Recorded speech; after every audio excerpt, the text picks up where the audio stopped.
In this video, we're going to talk about the Talkpod A36plus. I was really looking forward to this radio when it was coming out. It had some great specs. AM airband receive.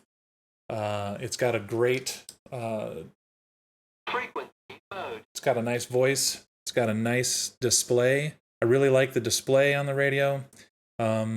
It's got USB-C charging right on the battery with a nice dual color LED for your charging status. A lot of good things going for this radio, or so it seemed. I'm not going to put a lot of time into a video on testing this radio, and I'll show you why when we head over to the bench. Okay, so we'll do, first thing we're going to look at real quick is the harmonics on this radio. And I think if you've seen any other videos so far, you already know what's going to happen here. This is my biggest disappointment in this radio. Let's switch over here, measure, and we'll go to harmonics. We're going to go 146.5. We'll look at the first 5 harmonics. And we've got the 25 microwatt line up there on the display. And let's double check the radio here. Okay, we're on 146.5. And let's check our... All right, we're on low power. Here we got the... we're looking at the first 5 harmonics, and we are on low power. And here you can see right off on the table down there, 1 watt output power. The second, third, fourth, and almost 5th harmonic is all above the 25 microwatt line. And if you look here, the second harmonic is only 2.2 or 2.3 dB down from the carrier. So only 2 dB down on the second harmonic. The third harmonic does drop to minus 40 dB, but then the fourth harmonic is back up at minus 22 or 23 dB from the carrier, and the fifth harmonic is then down about minus 50. As we've discussed in previous videos, FCC Part 97 requirements are that the harmonics need to be minus 40 dB down from the fundamental frequency.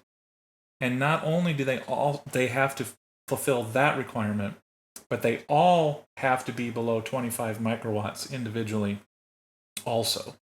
So once again here you're seeing, here let's actually just, let's pop out here and go to the 6th harmonic, and let's just see where we're at. Okay, the 6th harmonic does drop down a little bit there, minus 75 dB down from the fundamental. We can look real quick. We'll check high power.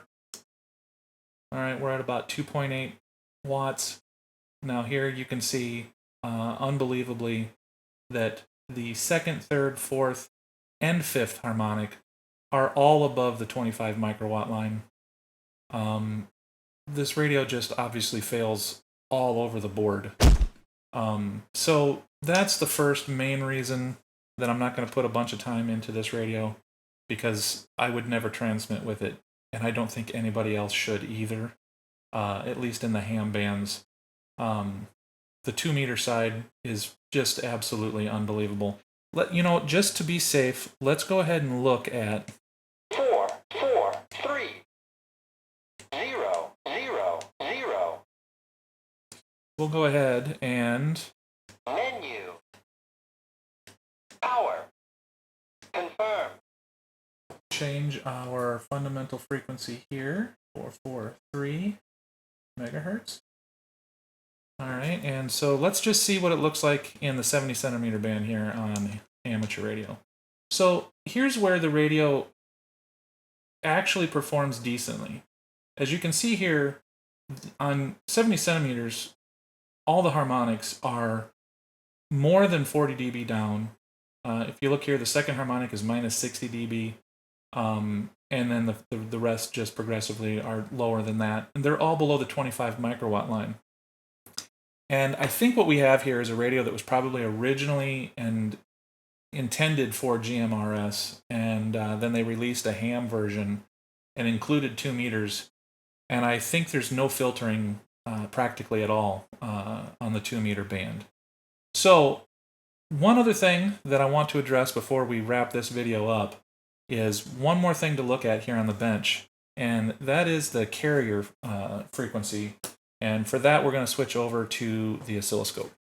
Okay, so on the O-scope here, what we're going to do is we are going to switch cables here for the oscilloscope. And we're still going through the same 40 dB attenuation here into the O-scope. Now, let's take a look here. We're going to go back to our 1, 4, 6, 5, 0, 0. Now, take a look at what we've got here for a carrier. This should be a nice, good-looking sinusoidal waveform for an FM modulated carrier. Now, just to give you an idea, what I'm going to do now is I'm going to show you, and you're going to be blown away. My reference radio for this test is going to be a Baofeng UV5R. Now, I'm going to be doing a video pretty soon on this radio, and it has a brother. These are new UV5Rs that I've just received within about the last 2 or 3 weeks.